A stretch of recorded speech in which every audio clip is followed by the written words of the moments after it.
I call on the Honourable Shane Jones. Sir, I present a legislative statement on the Crown Minerals Amendment Bill. That legislative statement is published under the authority of the House and can be found on the parliamentary website. The Honourable Shane Jones. I move that the Crown Minerals Amendment Bill be now read for the first time. I nominate the Economic Development, Science and Innovation Select Committee, sir, to consider the bill. The appropriate time, I intend to move that the bill be reported to the House by 31st of October 2024, and that the committee have authority to meet at any time while the House is sitting, except during oral questions, during any evening on a day on which there has been a sitting of the House on a Friday in a week, in which there has been a sitting of the House, and outside the Wellington area, despite Standing Orders 193, 195 and 196. The Crown Minerals Amendment Bill. For the benefit of the House and the broader community tuned in, I shall now focus on the key changes in this bill and explain why the government is pursuing them. Our government inherited, sir, a dire situation where gas supply has been tight and demand grossly exceeds supply. Why does this situation exist?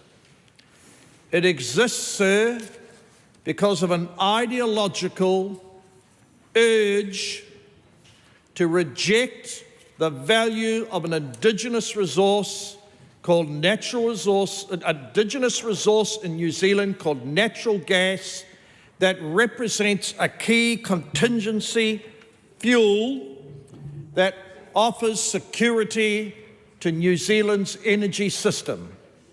An irrational belief that this valuable resource represents a threat to New Zealand's reputation, New Zealand's stamina economically.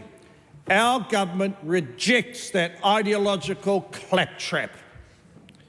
We need natural gas to provide electricity generation at a time where our hydro lakes cannot service demand. Yes, there is an appetite for more renewable resources to create energy. Sadly, our current fields are in decline. We need more investment. But who will invest when regimes come into place in New Zealand and go out of their way to demonise and stigmatise investors, indiscriminately destroying rights, undermining certainty, and going out of their way to trivialise the ambitions of economic investors. Methanex, recently a large international company, halted all production, a type of deindustrialisation, a direct consequence of an ideology driven by this vain pursuit that New Zealand can be a world leader, in this vain hope that New Zealand alone will save the planet, something that I personally reject. New Zealand must look after itself before it cares for the planet. Without secure energy, sir, without affordable energy, we are going to see the closure of industry in New Zealand, just as the last regime closed down the only refinery in New Zealand. That's why, sir, this bill will create additional certainty and enable investment to take place. It will reverse the ban on offshore gas and exploration put in place by the last government.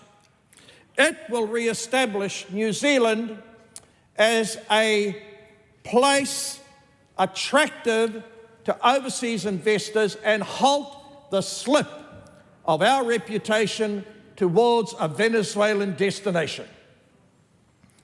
Not only will the reversal of the ban create good outcomes for energy security, it will open up new opportunities and enable the Crown to receive fresh applications for offshore exploration.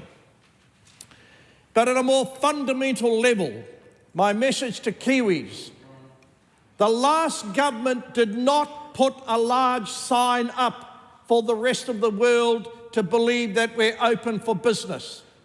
They set up a closed door approach that we were the hermit kingdom.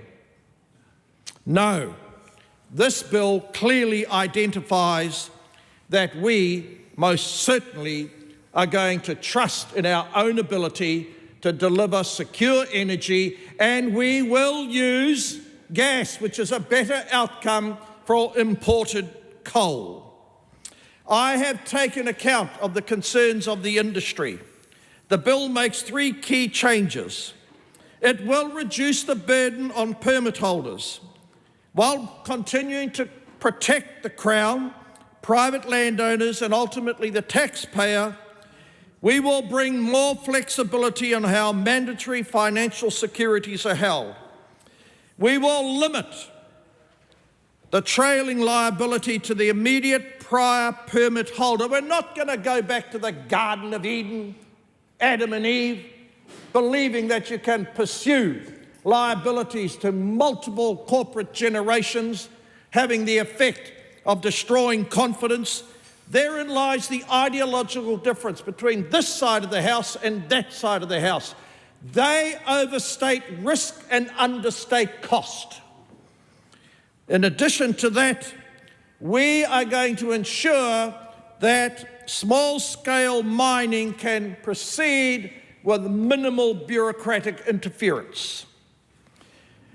Now, something might be said, sir, about what is the impact on our emissions.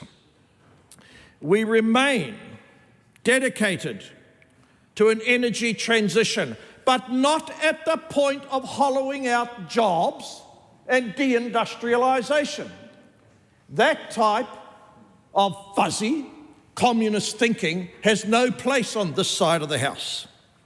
I repeat, sir, natural gas is critical. It will have a place until at least 2050. Increases in emissions from gas supply is vastly preferable to our reliance on coal.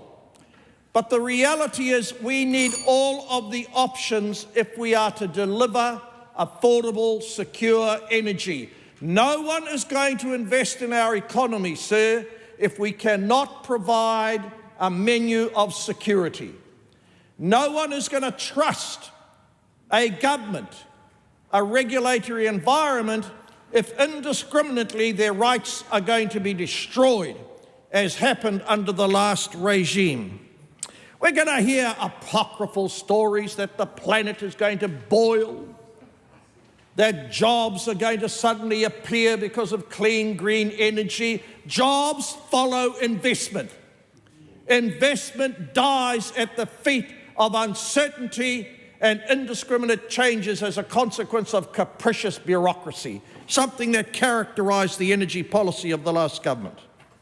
In conclusion, sir, this bill introduces a set of changes to the CMA to immediately improve the economics of the petroleum investment in New Zealand and the regulatory efficiency of the Crown Minerals regime. It removes the ban on new petroleum exploration beyond the shore of Taranaki, signalling that NZ is open for business. It adjusts the decommissioning regime, moves away from these apocryphal stories, exaggerations, and we will have a response that is proportionate to the risk that is being managed. Something sadly absent from the responses from the last regime, and it will boost gas production to improve the security of supply, something sorely needed by garden variety kiwis businesses. I commend this bill to the House.